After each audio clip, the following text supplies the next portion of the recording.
Hola. Hola.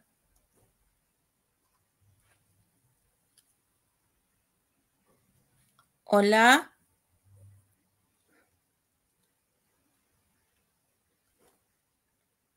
Hola.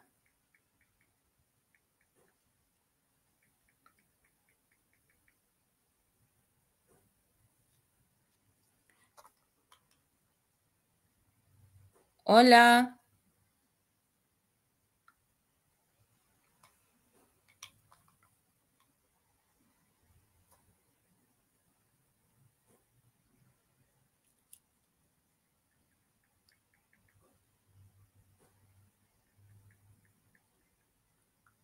Hola.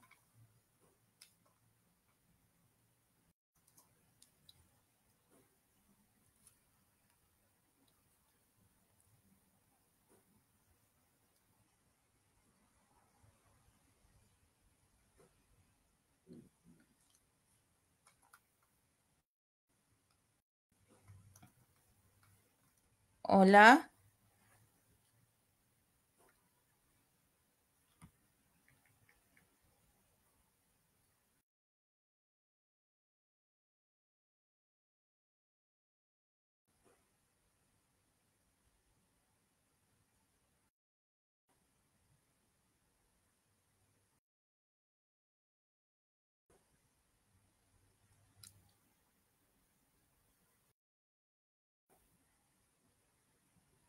No sé.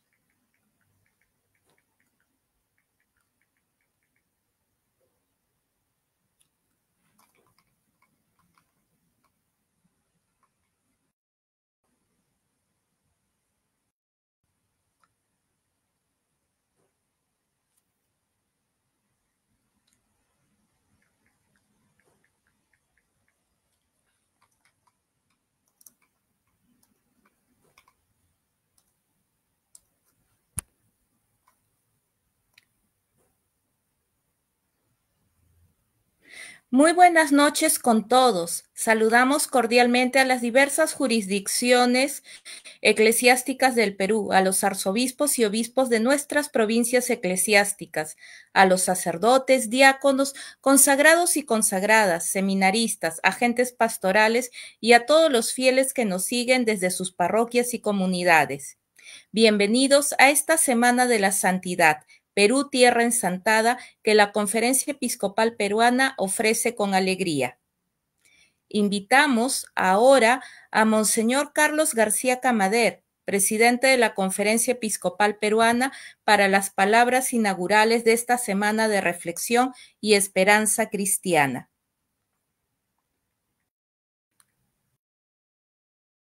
A reflexionar en la primera semana de Adviento esa realidad que es tan importante, Semana de la Santidad. ¿Qué es lo que puede llevarte a pensar por qué estamos celebrando esa Semana de la Santidad? Porque el Adviento renueva en cada uno de nosotros, nos prepara y nos renueva hacia la llegada del Señor.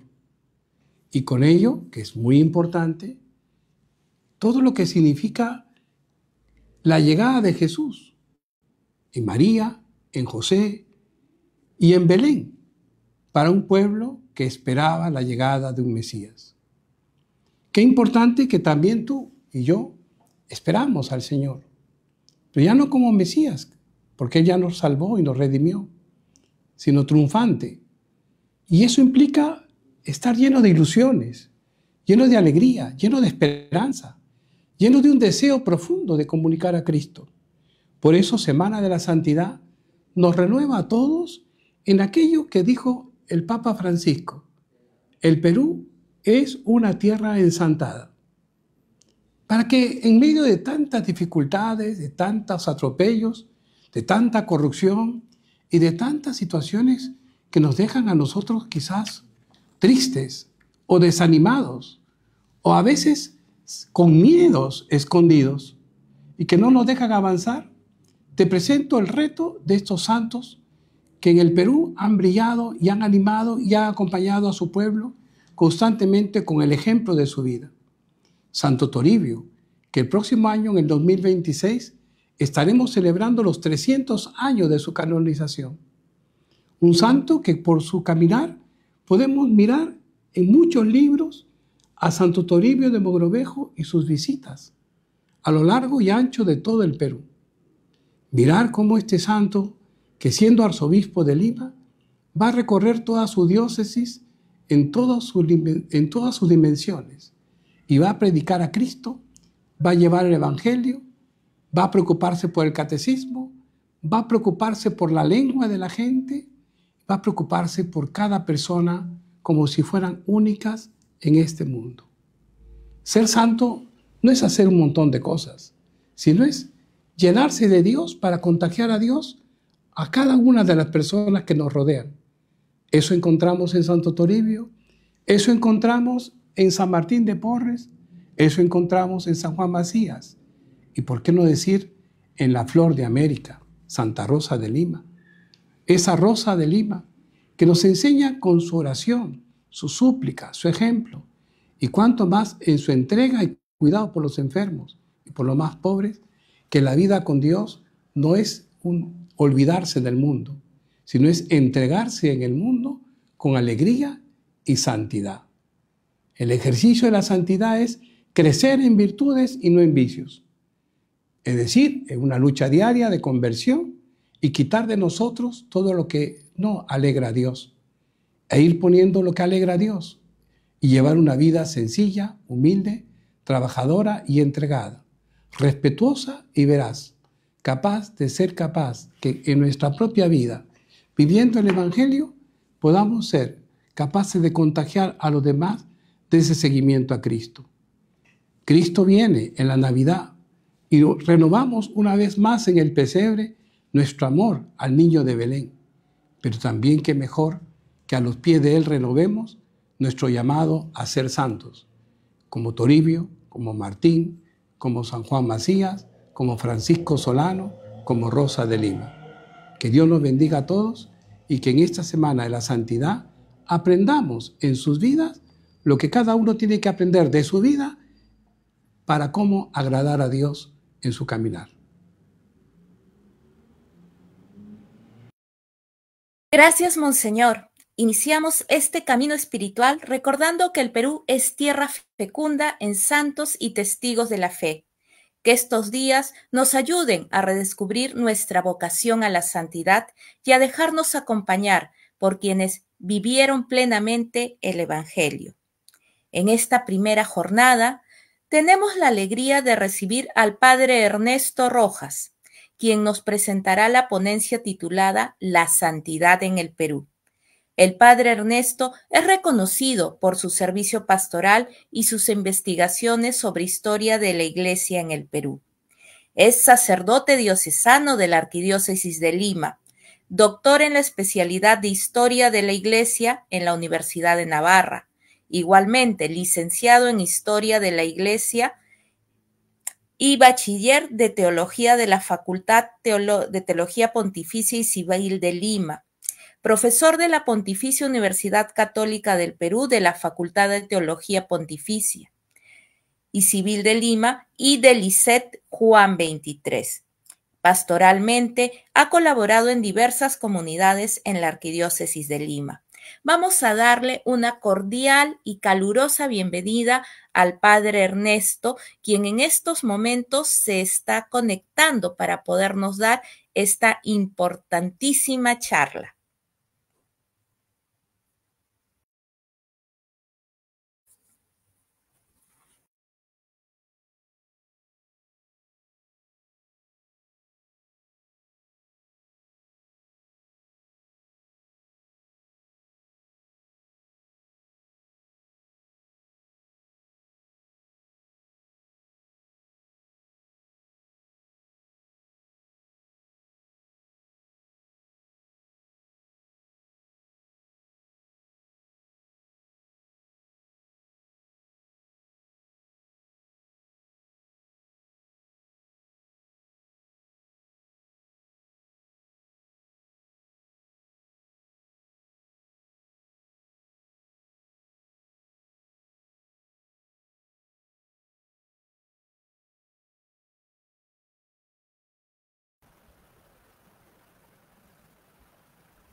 Bien, buenas noches. Me avisan que ya estoy en vivo, así es que pues doy inicio a esta presentación. Agradezco de antemano, quiero decir, de inicio, pues a los organizadores, a la presidencia de la Conferencia Episcopal Peruana, a Monseñor Carlos García de manera particular, pues la confianza de poderme otorgar esta posibilidad de compartir con ustedes algo de lo que puedo saber al respecto y, en fin, estoy feliz de poder ciertamente participar esta noche.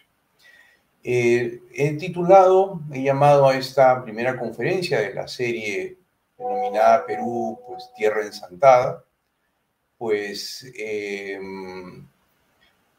la santidad en el Perú, mirada histórica y teológica. Y quisiera comenzar esta conferencia invitándolos a redescubrir algo que a veces damos por sentado, que el Perú es un país especialmente marcado en su historia por la santidad y que tiene, especialmente en sus primeros momentos, entre mediados del siglo XVI y la mitad del siglo XVII, figuras de santidad destacadas en la historia hispanoamericana. Vamos a intentar redescubrir este hecho, que como decía, pues solemos tener en la mente, ¿verdad? Pero reparamos poco, tal vez, en que el Perú es un país singular. En cierto sentido, es el corazón de esta región del mundo.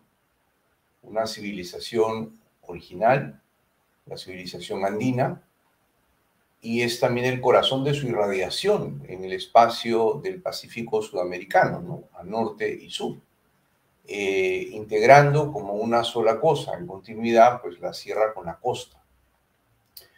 Este es, digamos, el punto de partida, ¿no? De siglos, de milenios.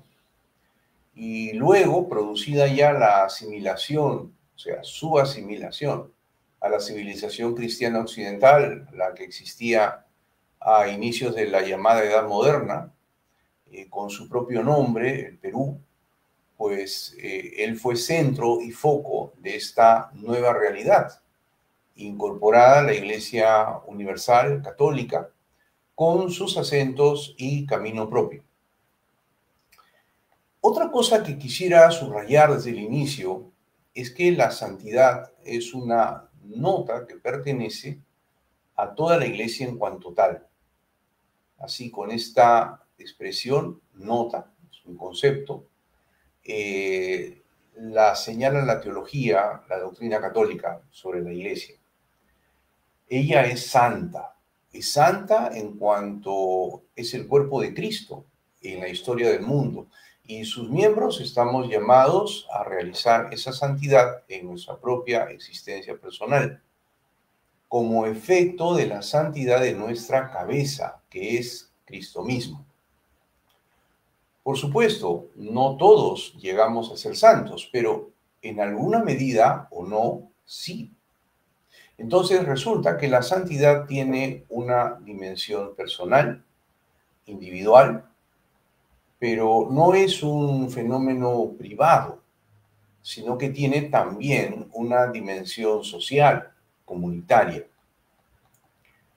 Y tanto en una como en otra dimensión, personal y comunitaria, es, vamos a llamarlo así, un acontecimiento.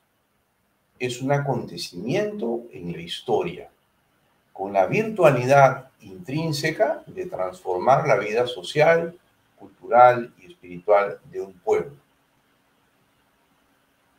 Entonces está la idea de la santidad como acontecimiento. Desde vidas de personas santas como individuos, en la realidad de un pueblo santo como comunidad, como colectividad en la historia. La razón de esto es que la santidad es ser, o sea, se trata de ser presencia viva de Cristo. Y con ello estamos si Cristo vive en la potencia de su vida eterna, su vida de santidad, su vida gloriosa, en los límites de nuestra fragilidad, de nuestra pequeñez humana y sus limitaciones, estamos con esa vida de Dios, con Dios en nosotros y a través de nosotros en el mundo, ante la irrupción del misterio del Dios vivo en la historia.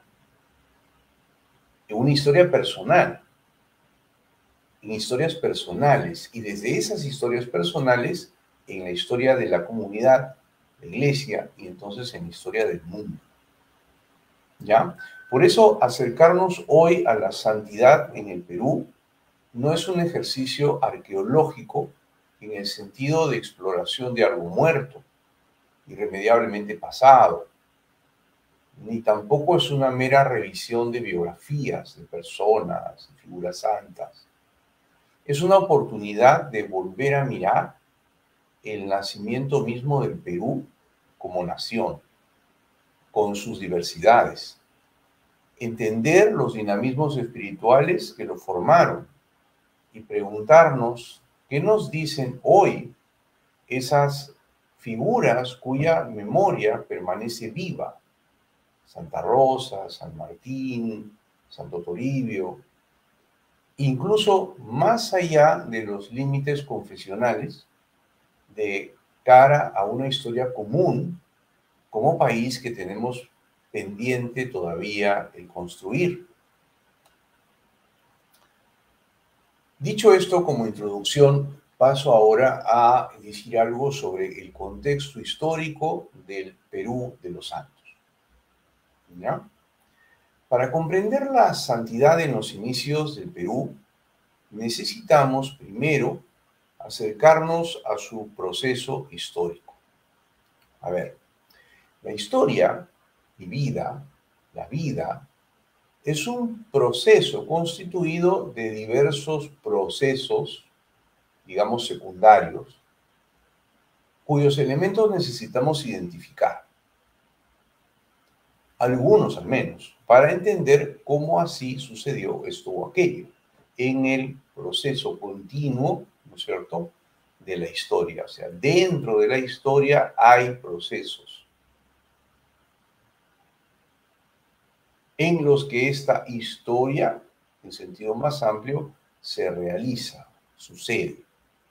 Entonces vamos a ver algunos elementos para entender cómo se dieron las cosas en este proceso histórico del país. Una idea central es que desde 1532 y durante las décadas siguientes, lo que empezó a formarse en estas tierras no fue simplemente una sucursal de Europa, España. No sé, pues estamos acostumbrados a ver por las calles, no sé, Starbucks, o Falabella, o en fin, cosas así, ¿no? ¿Qué son?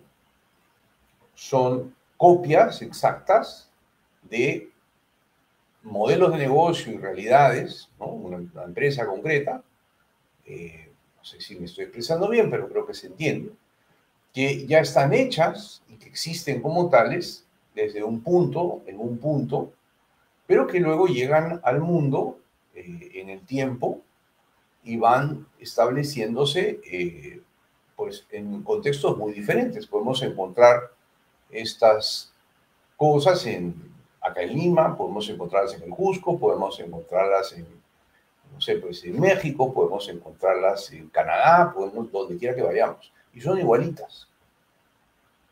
Entonces, lo que empezó a formarse aquí a partir de 1532 no fue simplemente como una sucursal de Europa, de España, o sea, como aquello aquí, igual. Pero tampoco fue la continuidad con algunos cambios del mundo andino y sus muchos siglos de camino propio, ¿no?, de civilización originaria, como decía hace un momento, que eso de manera muy fuerte pues marca, más que marca, constituye el camino del Perú actual. Más bien lo que empezó a existir de 1532 en adelante fue más bien algo nuevo y distinto, ¿no? Un mundo, voy a usar una palabra que me gusta mucho, aunque tiene sus límites, ¿no? Una expresión, un mundo hispano-peruano, profundamente religioso, en plena construcción, en cuanto que, por decirlo con una frase, sobre todo en el siglo XVI, todo estaba por hacer. El mundo andino, la civilización andina originaria había colapsado, había dejado de estar como tal y estaba comenzando algo nuevo, nuevo y distinto. No puedo entrar aquí en las complejidades y debates a las que nos lleva la idea del mestizaje. Cuando digo hispano-peruano, ¿verdad? Y ya está dentro de esta idea de... No quiero entrar en este tipo de polémica, ¿no? Mestizaje sí o no, por las exclusiones y fracturas de la sociedad virreinal, que a veces no se ven, o a veces se miran demasiado inmediatamente, ¿no? Exclusiones y fracturas de la sociedad virreinal dentro de la relación entre esta parte del imperio hispánico, esta y su centro, España, a la que se ha hecho corresponder el también concepto complejo de colonial, ¿no?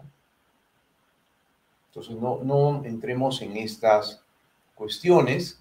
Mi punto más bien se afirma en una base que de suyo considero incuestionable, más allá de toda polémica o sensibilidad. Lo que en la historia se conoce como el Perú no fue ni copia del mundo hispánico, ni pervivencia del mundo andino, sino que fue otra cosa. Y que entonces el Perú, comienza a existir cuando la Iglesia Católica, el cristianismo, se implanta en esta región sudamericana, junto dentro de la civilización occidental en su forma hispánica, generando entonces algo distinto.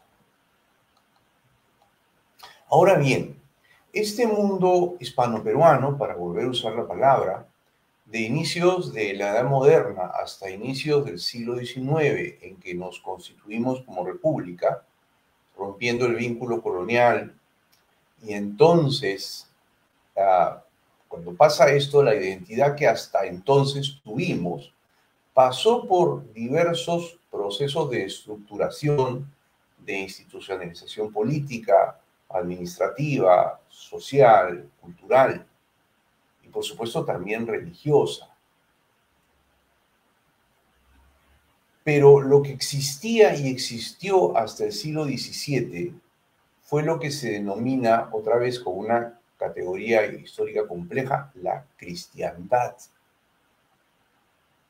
Eso fue lo que existía hasta el siglo XVIII con fuerza, la cristiandad. A ver, es bastante sabido que hasta el tiempo de los nacionalismos, en el inicio de la modernidad contemporánea, siglo XIX, fines del XVIII, inicios del XIX, la identidad de los pueblos se inscribía en el amplio marco común de la cristiandad.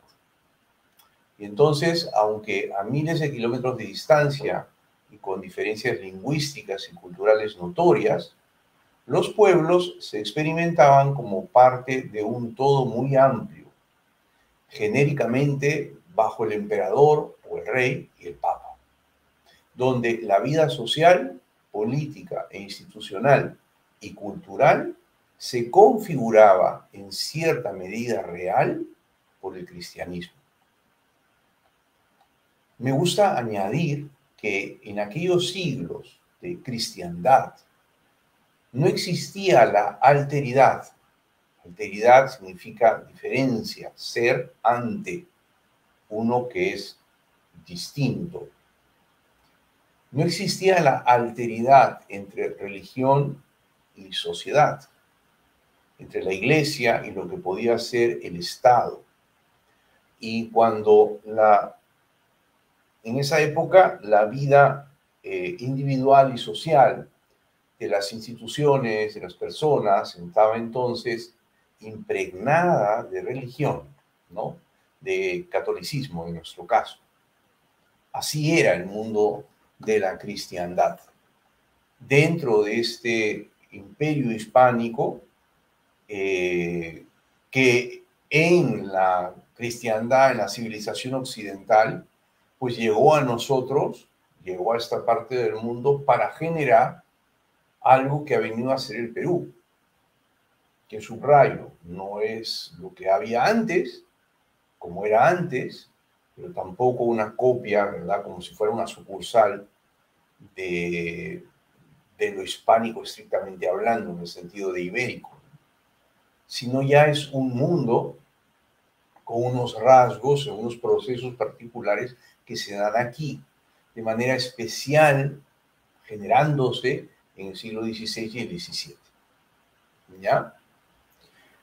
Ahora bien, en esta sociedad y cultura de cristiandad, la salvación eterna era vista como el destino último y más importante de la existencia humana, a la que tanto el gobierno como la iglesia propendían, orientando su actuación desde sus propios campos, en absoluto separados, sino más bien identificados e incluso confundidos, pero entonces el trono y el altar existían y actuaban juntos para llevar el mundo hacia Dios y según Dios.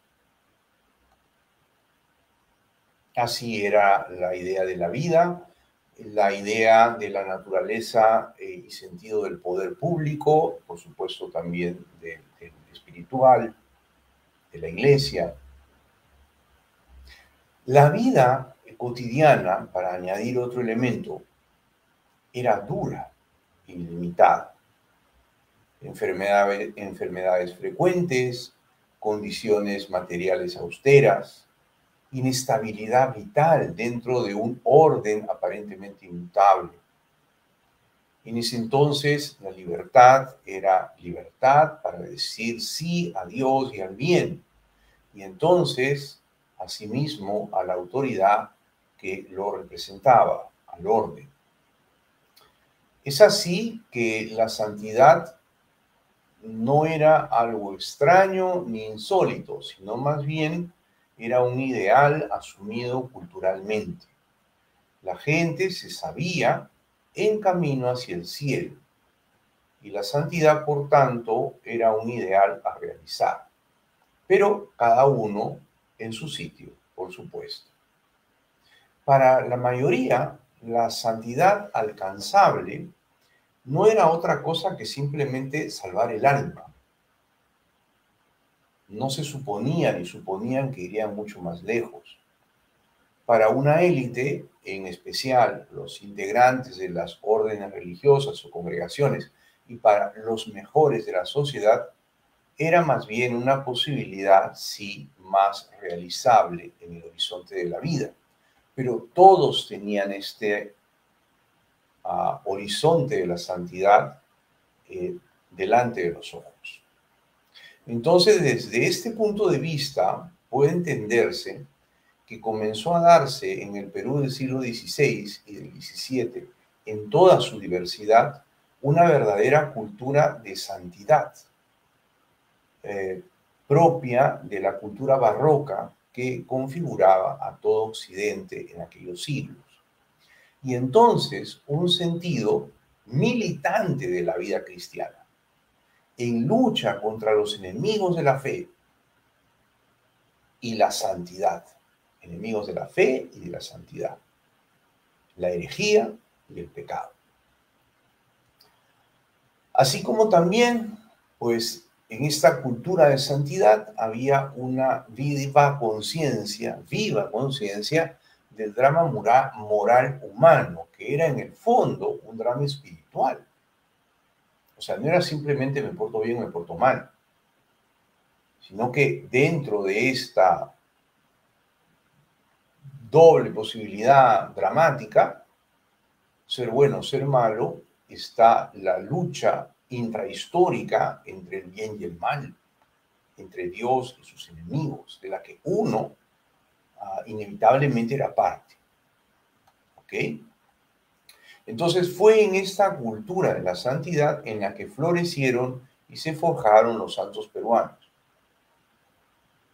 En un contexto de cristiandad, en el imperio hispánico católico, en el inicio de la Edad Moderna, cuando llega, ¿verdad?, a esta parte del mundo occidente a través de estas personas, y se establece, se implanta aquí la civilización occidental, y en la relación dramática con los elementos preexistentes, perdón, no sé si, espero que no suene en absoluto mal la palabra, todo lo contrario, ¿verdad?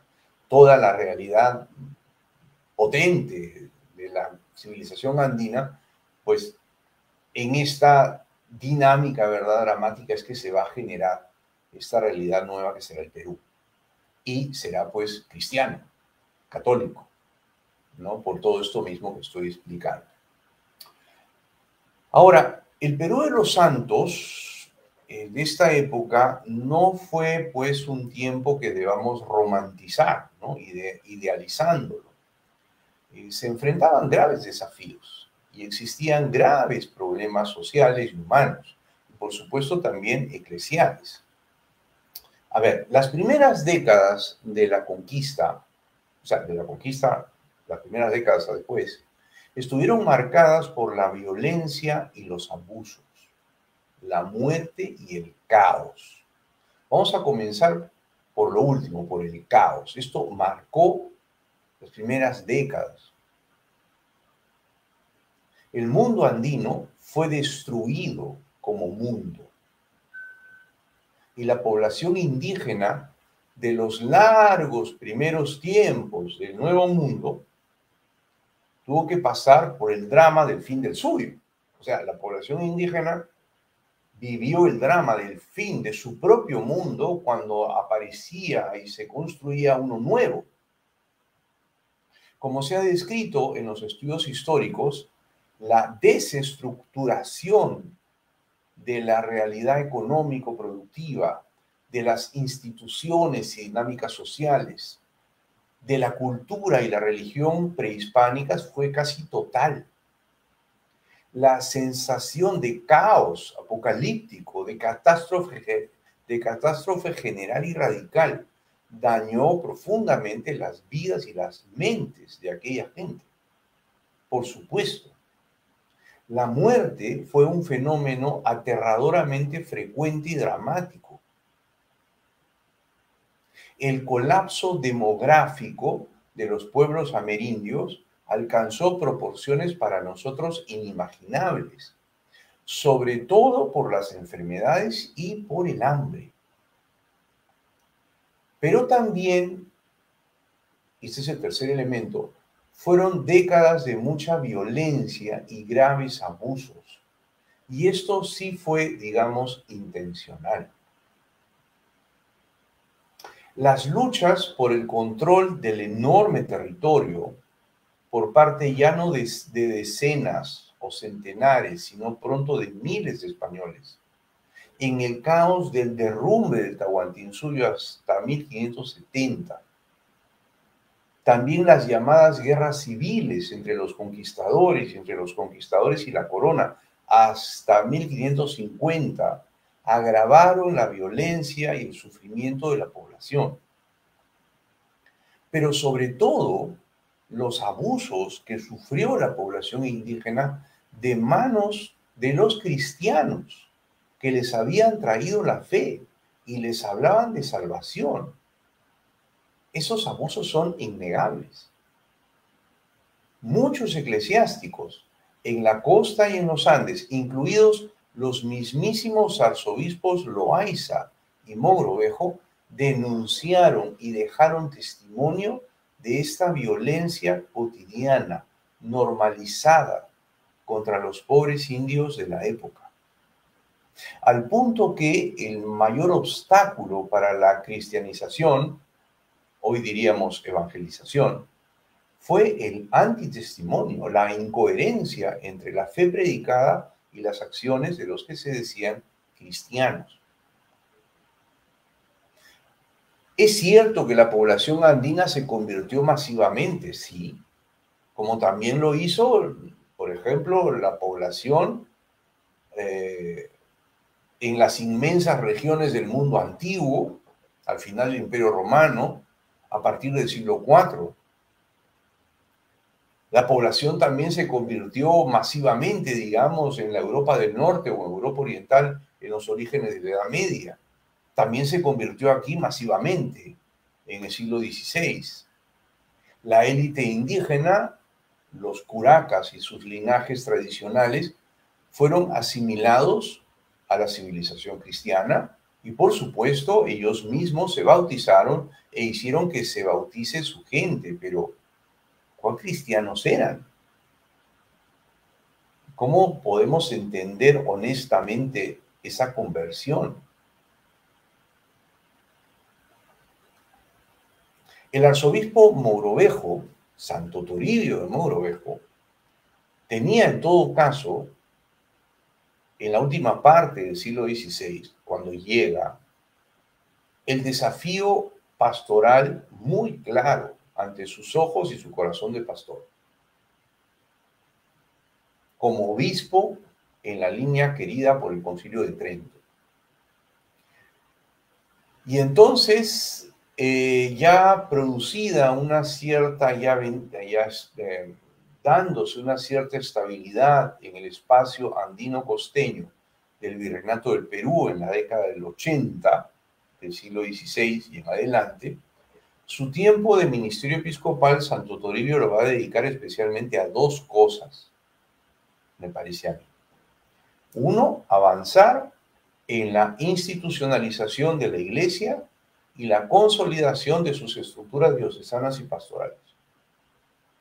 Y segundo, convertir a la Iglesia de los Reyes, Lima, en una iglesia intensamente misionera, en las ciudades y pueblos y en los campos. Y fue en este momento histórico eclesial que precisamente se dio, o sea, fines del 16, por supuesto principios del 17, se dio esta afloración de figuras de santidad, canonizadas y no canonizadas, que le dio su carácter a todo el tiempo virreinal. ¿Ya? Vamos ahora a pasar a una tercera parte en esta exposición que vengo realizando. Y es una necesaria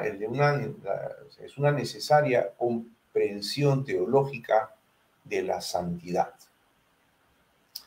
Para entender la santidad no basta describir lo histórico, necesitamos comprender lo teológico, es decir, lo que la santidad significa en el cristianismo.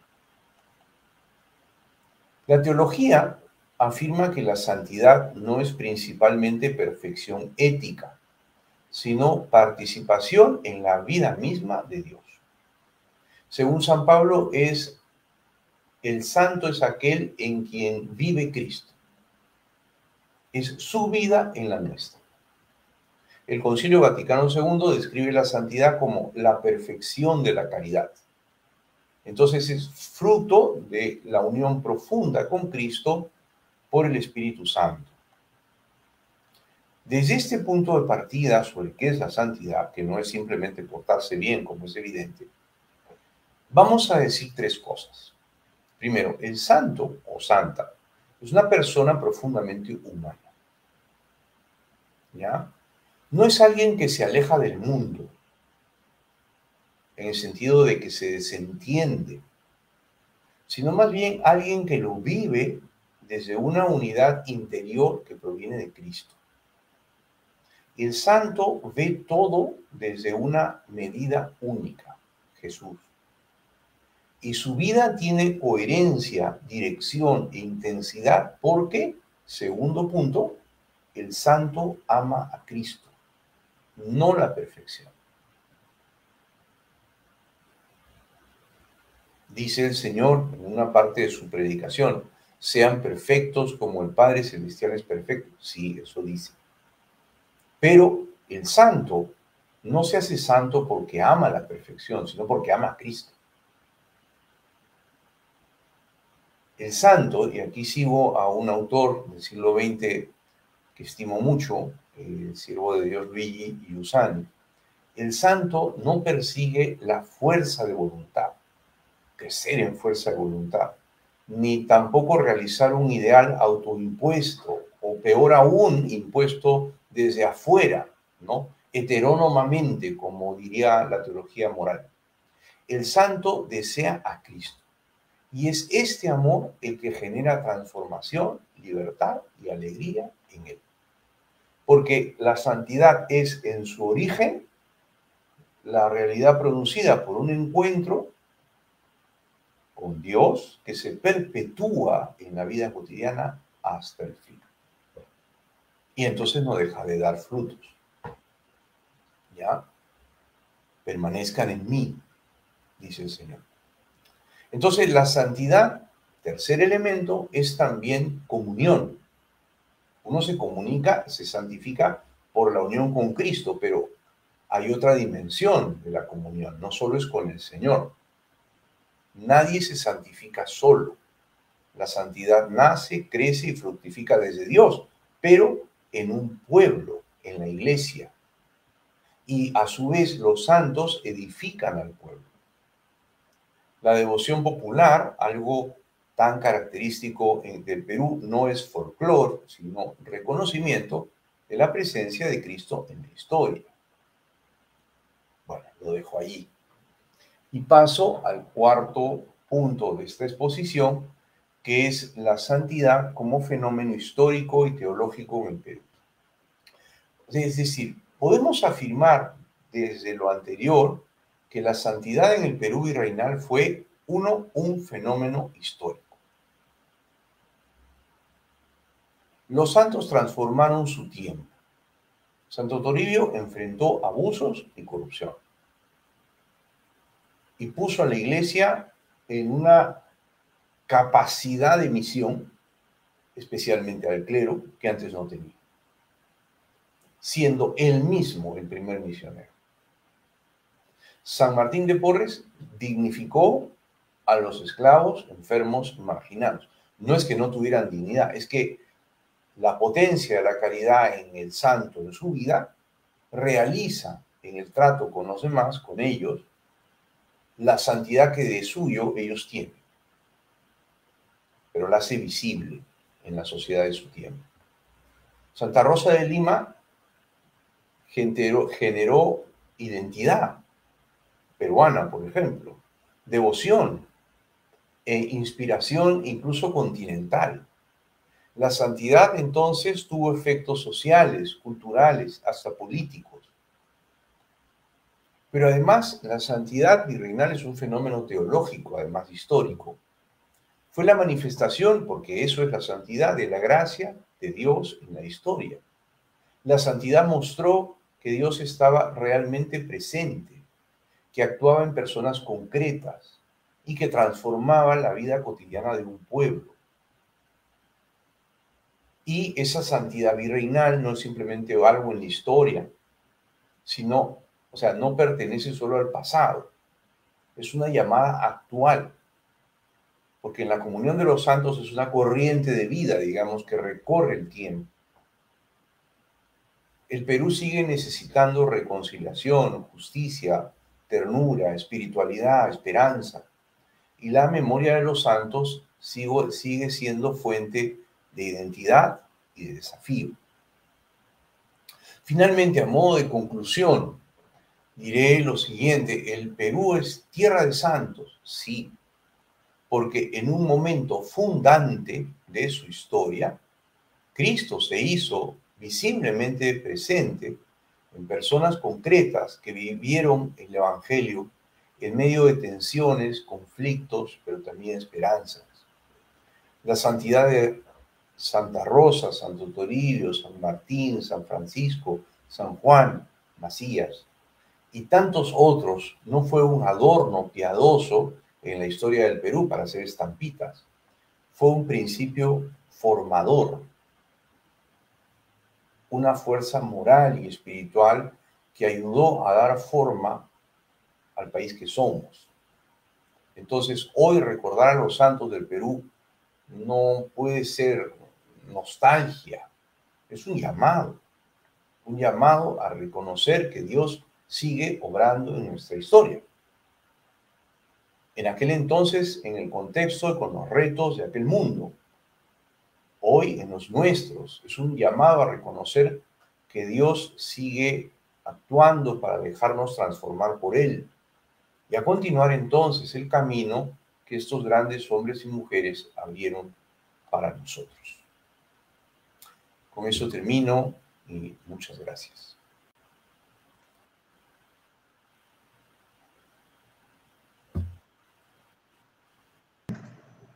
Agradecemos la exposición, Padre Ernesto. A continuación abrimos el espacio para las preguntas del público. Pueden escribirlas en la cajita de comentarios de Facebook de la Conferencia Episcopal Peruana. Acá hay uno de Humberto Ortiz que dice, a ver, ¿cómo fue impactando la santidad en la época virreinal en la vida de la gente sencilla entonces? Qué linda pregunta, Humberto. Muchas gracias por participar. Mira, la Iglesia canoniza a los santos y por lo tanto los santos tienen una función ejemplar. Ya, este punto es bien interesante. Es decir, el santo es ante todo un modelo, es un ejemplo, ¿no es cierto?, de lo que debiéramos llegar a ser. Entonces, en la gente sencilla de la época, en la gente que abría los ojos y miraba a quienes de hecho eran santos, pues lo que vemos o lo que ellos vieron era un llamado a vivir lo que estos vivían, a orar como estos oraban, a amar, a servir, a ser como estos amaban, servían y eran. O sea, la función de los santos tiene este, digamos, elemento de ejemplaridad para la sociedad y para la iglesia, y por lo tanto, pues, para todo el que podía verlos, ricos y pobres, de un barrio y del otro, en fin. Pero en la línea de lo que veíamos, es decir, con una profundidad algo mayor, desde el punto de vista teológico, esa ejemplaridad es testimonio, o sea, no es simplemente ejemplo de vida, sino es expresión de una vida que llega a nosotros a través de estas vidas, para provocar en uno una apertura. ¿A quién? A quien vive en el santo, a la vida que el santo está realizando, por uno que vive en él. Entonces, esta realidad preciosa de lo que es el testigo, de lo que es el testimonio cristiano con la vida, evidentemente tuvo que ser muy fuerte para los que pudieron ver, captar, tener una impresión, escuchar, oír hablar, mirar a estas personas. Y luego no olvidemos a, pues, una sociedad o en una sociedad en la que había santidad. Están estas máximas, digamos, realizaciones de la santidad, los santos canonizados, pero también otros que no llegaron a ser canonizados. Y mucha gente que tiene un cierto nivel de santidad en la vida. Entonces, los santos nos ayudan a todos a ir más allá, ¿ok? Pero son parte de una vida en la que ellos no son como un fenómeno aislado y separado, una especie de estrella que brilla en el firmamento, en lo alto del cielo oscuro, sino que están acá, viviendo algo que nosotros de alguna manera nos podemos sentir llamados entonces a vivir y que de alguna forma está vivo en ellos y en otros ya ahora. ¿Ok? Nos preguntan desde la parroquia San Pedro de la Virgen de las Mercedes en Carhuaz, ¿los santos tuvieron pecados? Ciertamente, ciertamente, cuando decimos que somos pecadores, estamos diciendo algo que corresponde a la humanidad de todos los seres humanos. En nuestra situación, ¿cuál es la situación de la humanidad? La situación de la humanidad es la de ser pecadores. ¿Qué quiere decir esto? Quiere decir que y aquí viene la explicación o la razón de fe, la razón teológica, dogmática, por el pecado original, la realidad humana, la naturaleza humana ha sido dañada por el pecado. Y entonces tendemos, por supuesto, al bien, porque hemos sido creados buenos por Dios, pero estamos inclinados con fuerza, a veces mucha, hacia el mal. Buscamos el bien, pero nos cuesta mucho realmente reconocerlo y entonces abrazarlo y realizarlo. Esto quiere decir que somos pecadores. Entonces, de hecho, tenemos pecados personales. Desde esa realidad del pecado original. Somos pecadores y entonces realizamos una serie de pecados de todo tipo. ¿Qué pasa con los santos? Los santos, como ojalá todos, aunque no lleguemos a esas alturas seguramente,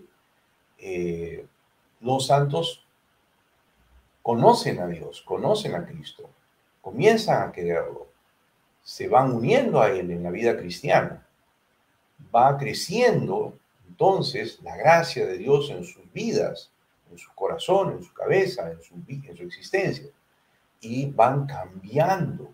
Eso nos tiene que pasar a todos. Vamos dejando de ser más pecadores y nos vamos volviendo más santos. Dejamos de ser más pecadores, lo vamos siendo menos y vamos siendo un poco más santos. Pues en los santos, en los que estamos viendo, esto alcanza unos niveles enormes. Entonces, la realidad del pecado en sus vidas es cada vez más pequeña, hasta hacerse lo que para nosotros sería insignificante, casi invisible. ¿Me explico? Entonces, todos somos lo mismo, pecadores que podemos hacernos santos en la gracia de Cristo, en la fuerza, en la realidad de su vida presente en nosotros. Los santos han dejado que esto y han querido que esto llegue a plenitud. Nosotros muchas veces nos quedamos, pero el llamado de Dios es a esto. ¿Ya? Espero haber contestado tu pregunta. Una pregunta de Jorge Gutiérrez. Dice, ¿cuál es la diferencia entre cristianización antes y evangelización hoy? Bonita pregunta. Bien, en cierta forma las dos expresiones son sinónimas, ¿no? O sea, eso es evidente. Pero cuando hablamos de evangelización, es un término muy contemporáneo, mucho más actual. Usamos la expresión para pensar, para referir la idea de una transformación profunda de la realidad, de la vida de las personas y de la vida social desde el Evangelio. Como que esa vida quede impregnada de un modo muy fuerte de la palabra de Dios, de la belleza, de la radicalidad del Evangelio, obviamente por gracia de Dios, ¿no? Entonces decimos evangelizamos en esta idea de buscar en el otro, en el prójimo, que no conoce a Dios, que está lejos de Dios y en la sociedad misma, una transformación profunda. Cristianización es una palabra que podría funcionar como sinónima, pero tiene más un sentido de implantación, de presencia del cristianismo en una sociedad, en una parte del mundo. Por lo tanto, de una sociedad cristiana y de vidas de hombres y mujeres cristianos, pero en un sentido más sociológico, más cultural, histórico. Y entonces hablamos de regiones no cristianas o pueblos no cristianos y luego de regiones cristianizadas y pueblos cristianos.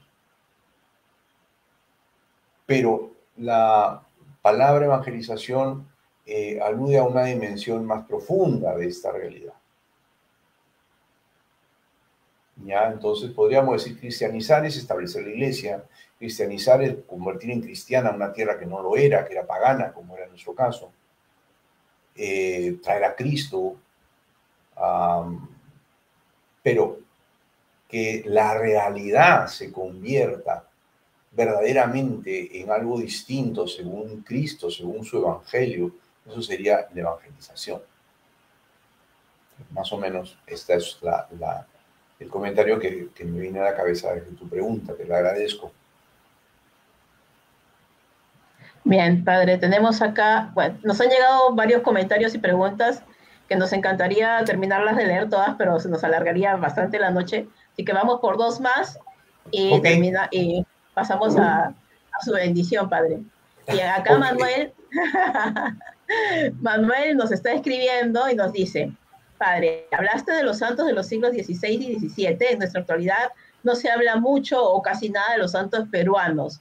¿Por qué? Muchas gracias, desde Huancayo nos escriben. Manuel, gracias por la pregunta. Mira, no sé, ¿tú crees que hoy no se habla mucho de los santos peruanos? En todo caso, es evidente que es tu impresión. Yo no sé si tengo la misma.